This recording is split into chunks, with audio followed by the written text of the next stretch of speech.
Estamos hablando, de acuerdo a lo que expresa el propio Ministerio Público, de más de 15.000 millones de pesos en esta etapa del monto defraudado. Yo creo que el Ministerio Público se queda corto. Amigos, fuerte abrazo para todos ustedes. Vamos de lleno con estos datos, ya que desde anoche me llegó la solicitud de medida de coerción en contra de los imputados en el sonado caso de corrupción de SENASA. Hay una serie de detalles que he ido organizando para que no se pierdan el hilo de la investigación. Se trata de más de 500 páginas. La información me la hizo llegar un abogado a quien me pidió que preservara pues su nombre, y es espeluznante todo lo que allí se presenta. Es triste todo lo que allí uno pues se va enterando a través de la narrativa que hace el Ministerio Público, y se trata de uno de los peores casos de corrupción en la historia de la República Dominicana, porque envuelve al Seguro Nacional de Salud y sobre todo a más de 4 millones de afiliados, que son los que reciben atención médica en hospitales, así como también en algunas clínicas que recibían a SENASA dentro de sus ARS, y que en un momento dado pues SENASA era un símbolo de prestigio, pero que en esta administración se fue deteriorando de tal manera en que las cosas cambiaron por completo, y un grupo, de acuerdo a lo que explica el propio Ministerio Público, decidió robarse esos fondos públicos mucho antes de llegar al poder. Pero vamos con estos datos que he organizado de manera cronológica, y espero que me acompañen pues entonces de principio a fin. Para entender pues la magnitud de este caso, vamos a establecer lo siguiente. Primero debemos conocer a Santiago Jacín, que es un médico político con conexiones en el sector de salud y también en el empresarial. Jacín fue designado como director ejecutivo de SENASA en agosto del año 2020, pero según la investigación de la Procuraduría Especializada de Persecución de la Corrupción Administrativa, PEPCA, a su llegada al cargo, este fue solo el último paso de un plan con mucho más ambición. Antes de ser nombrado, Jacín ya había tejido una red de relaciones y de compromisos económicos con empresarios, políticos y futuros colaboradores. Indicamos que se trata de lo que indica el Ministerio Público en esta solicitud de medida de coerción, lo cual debe ser en un juicio comprobado. Entonces, dentro de esta misma narrativa que tiene el Ministerio Público, se indica que Santiago Jacín recibió vehículos de lujo, promesas de contratos y estableció acuerdos para favorecer a empresas amigas a cambio de sobornos. Todo esto antes de pisar la oficina de SENASA. ¿Cómo se preparó esta estructura? De acuerdo al expediente, Jacín, junto a un círculo cercano, diseñó un plan para controlar los principales puntos de decisión dentro de SENASA, identificó a personas claves en el área de salud, en finanzas, tecnología y jurídica, y pactó con ellas su lealtad a cambio de futuros beneficios. Incluso antes de asumir, ya Jacín estaba recibiendo regalos de empresarios que luego serían contratistas de SENASA. Se comprometió a devolver esos favores cuando estuviera con el control de la institución. Así, cuando llegó al cargo, no tuvo que improvisar, simplemente activó la red que había preparado según indica el Ministerio Público. Una vez en SENASA, Jacín movió fichas rápidamente, creó de forma arbitraria y sin sustento legal el Comité de Contrataciones Médicas. Este comité no existía antes y concentró el poder para aprobar contratos y asignar códigos a prestadores de servicios de salud. ¿Quiénes lo integraban? Solo personas de su círculo que eran de extrema confianza, gerentes, asistentes y colaboradores muy leales. El comité funcionaba como un filtro. Solo pasaban los contratos de empresas y personas vinculadas a intereses políticos, personales o económicos de Jacín. Las decisiones se tomaban en reuniones privadas, muchas veces con listas predeterminadas de a quién debía aprobarse, usando frases como el CEO o vino respaldado. O sea que lo que tenía ese nombre allí lo aprobaban rápidamente. Pero continuando con el tema del reclutamiento y los roles, la estructura criminal no se limitó a la cúpula, sino que también Jacín y su equipo reclutaron y cooptaron funcionarios en áreas clave estratégicas.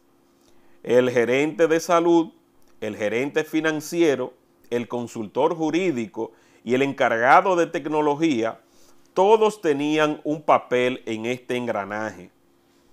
Algunos se encargaban de manipular informes, de autorizar pagos fraudulentos, otros de crear empresas de carpeta y utilizar testaferros para canalizar sobornos y lavar activos. Incluso se subordinó al personal de tecnología para manipular los registros contables y ocultar el real déficit de la institución. Estamos hablando, de acuerdo a lo que expresa el propio Ministerio Público, de más de 15,000 millones de pesos en esta etapa del monto defraudado. Yo creo que el Ministerio Público se queda corto. Yo creo que como se trata de una primera etapa, a lo mejor están aprendiendo a no crear expedientes muy voluminosos, porque después esto les juega en contra con las estrategias que suelen utilizar algunos abogados para dilatar los procesos. Y sin el conocimiento o la presentación de las pruebas, se tarda mucho tiempo, esto después les juega en contra para que se pueda hacer justicia. Entonces, en este momento, vamos a describir el modus operandi. El comité de Jacín firmaba contratos millonarios con empresas como Nutrimed, Kersum, Pharmacar, y muchas veces estas empresas no cumplían con los requisitos legales ni técnicos, pero recibían pagos fijos por servicios que no prestaban o que estaban inflados. A cambio, los empresarios debían entregar entre el 25 y el 35% de los pagos recibidos como soborno. El dinero era canalizado a través de intermediarios como José Pablo Ortiz Giraldes, Germán Robles, quienes luego entregaban el efectivo a Jacín y su círculo. Otro punto que destaca dentro del modus operandi, que para ocultar el desfalco se adulteraban sistemáticamente los estados financieros, el registro de reclamaciones, y también se presentaba una falsa solvencia de los organismos reguladores, mientras el déficit real crecía y se desviaban fondos de reservas técnicas de SENASA. Todo el que conoce de seguros sabe que hay una parte que se queda en una reserva técnica que no se utiliza, porque todos nosotros al mismo tiempo no utilizamos el seguro. O sea, al mismo tiempo, todas las personas que pertenecen a un seguro no lo utilizan. Entonces se queda un capital fluctuante que se llama reserva técnica.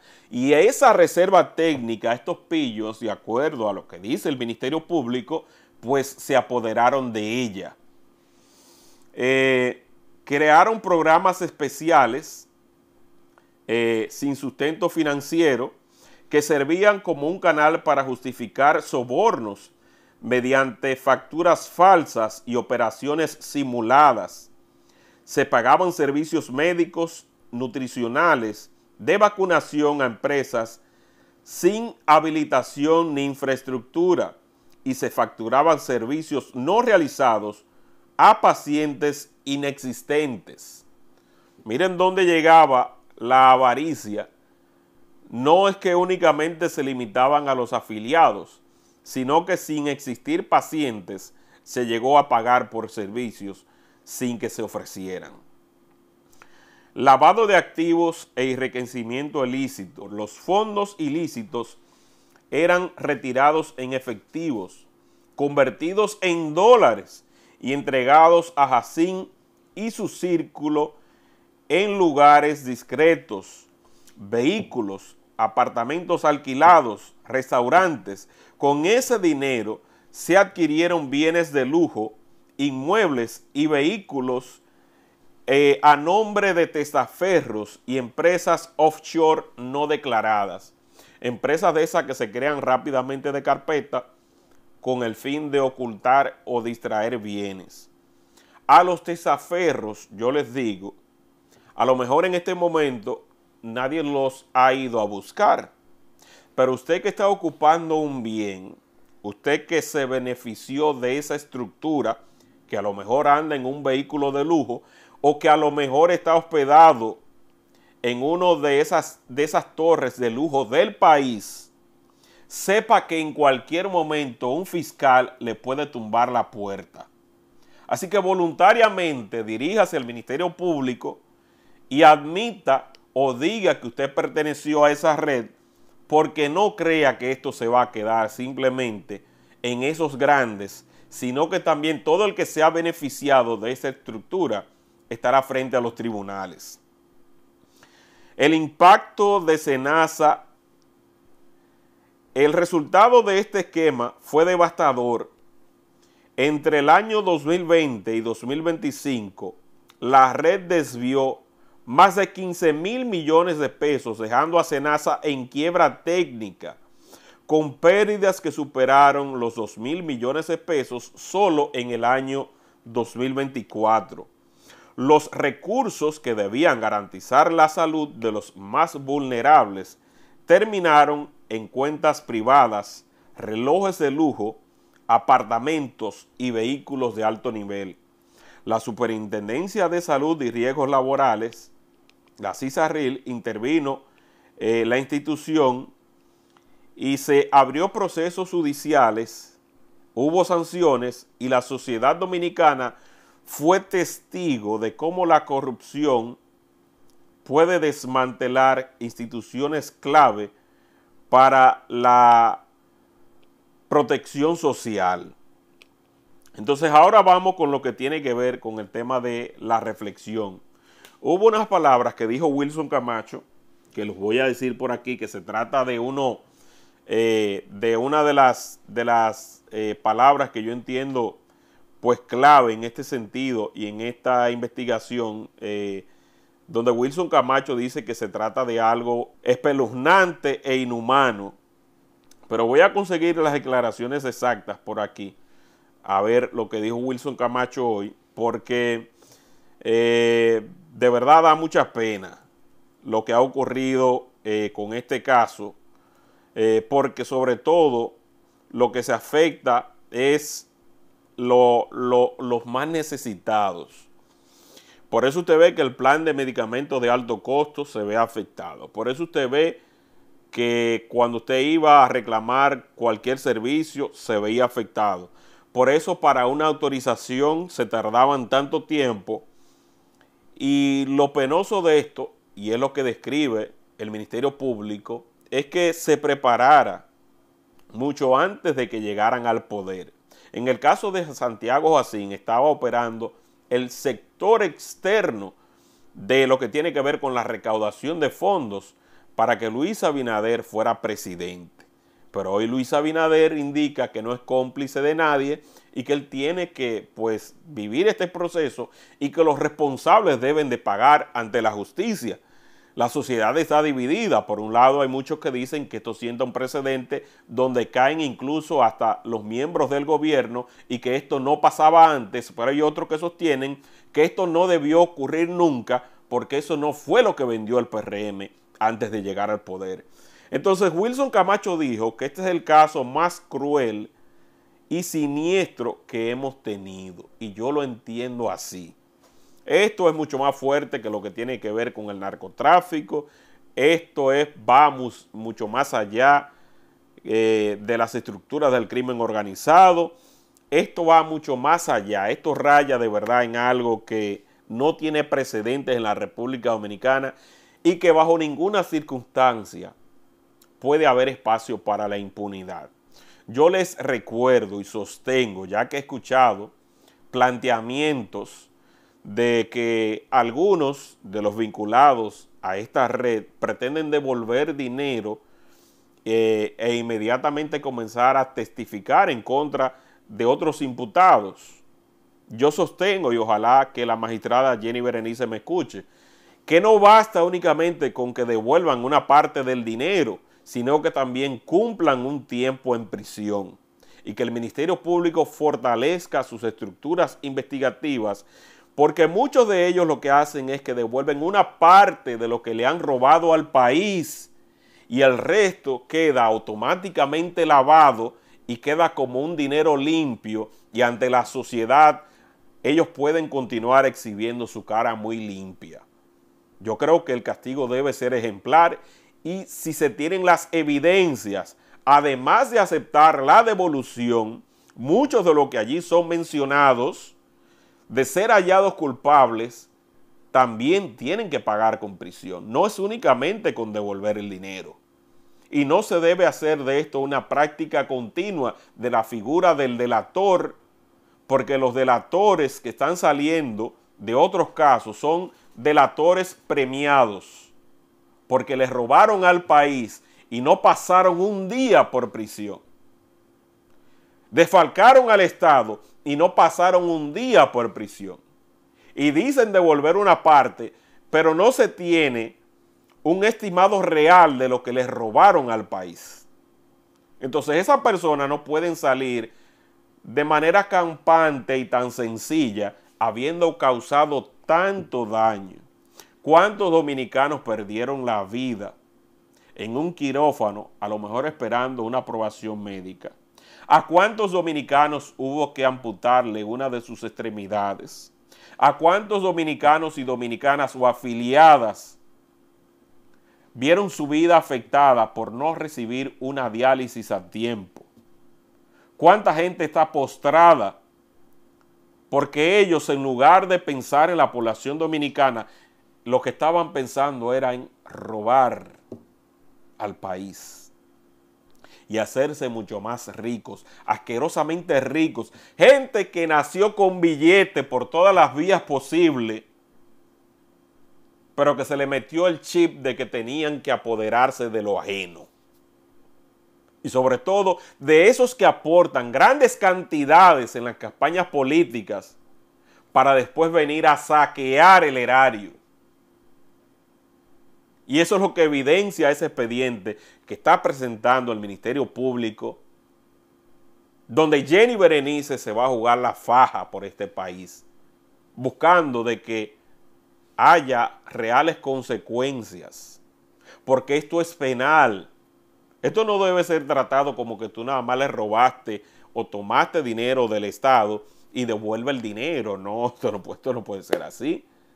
Esto va mucho más allá, señores. Y hoy todavía, y es un comentario que hago, y ojalá lo vea el presidente y lo vea todo el que tenga que verlo, hoy día SENASA está presentando dificultades. Yo tengo decenas de personas que me escriben que para un medicamento se tardan hasta 3 horas en autorizarlo.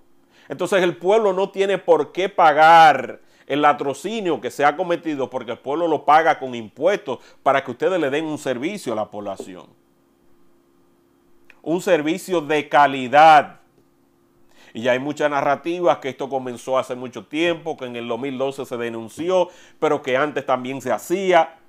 Ninguna excusa es válida en ese instante.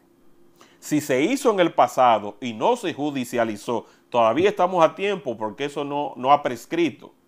Que se extienda hasta donde tenga que extenderse, pero no busquemos una justificación para lo que ha pasado ahora, porque no tiene ninguna, señores.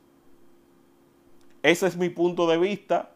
Compartan este contenido para que llegue a mucho más personas y en la medida que se vaya conociendo, porque esto es preliminar, la medida que se vaya conociendo todos los participantes, en este momento solo hay 8 procesados, pues entonces en esa misma medida nosotros también vamos a ir compartiendo mucho más información. Eso de la atención primaria era simplemente un simulacro, un engaño, donde se pagaba por pacientes que nunca recibían. Y aquí lo van a demostrar y se va a evidenciar por parte del Ministerio Público. Nos vemos en una próxima entrega. Bye, bye.